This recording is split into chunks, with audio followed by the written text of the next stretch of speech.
It's this book called The Power of Who by Bob Bodine or whatever. And he explains in that book how like you should always have your who circle.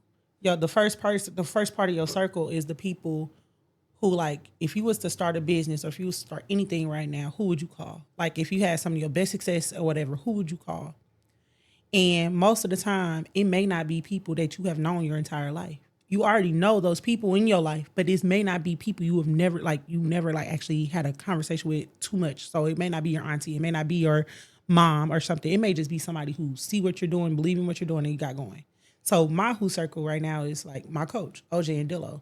They saw my talent and they have invested in me to do these things and be great. And so I would say like they have helped me with those stepping stools of just being where I am now to where now I'm working with the league. Now I'm working with, like do stuff with Under Armour. Now I'm doing stuff with WNFC Flag. And they just keep pouring into me all because I'm talented in football. And so like I still have those other supports, but then like I also have guys who I probably talk to maybe 3 times on off the top of my head. If I was to be like, hey, I got this fundraiser going on, they'll straight pay the whole fundraiser fee just because they know what I'm doing, and they be like, "Oh yeah, you've been doing this for some years. You passionate." You saying that is just so crazy because I'm nowhere near doing what you're doing. You know, I'm a hotel manager. You know, I got my podcast thing, but the people who tell me to keep going and support me the most are the people I barely talk to. Exactly. You'll Like be I surprised. just did a podcast. I don't know if we know his name was Aaron. I think he went to school with Amon and them. I did a podcast with him 2 weeks ago, and afterwards he was just like, "Man,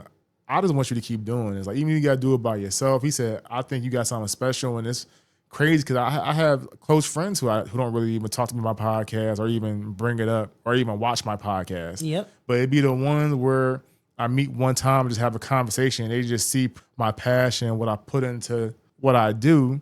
They'd be like, "Man, you got to keep going." And to me, that then I don't think people know like how much that can really push you forward. Yeah. So when you saying that whole who circle just kind of gave me a 360 where like some of the people who support me the most are the people I know the least. Yeah.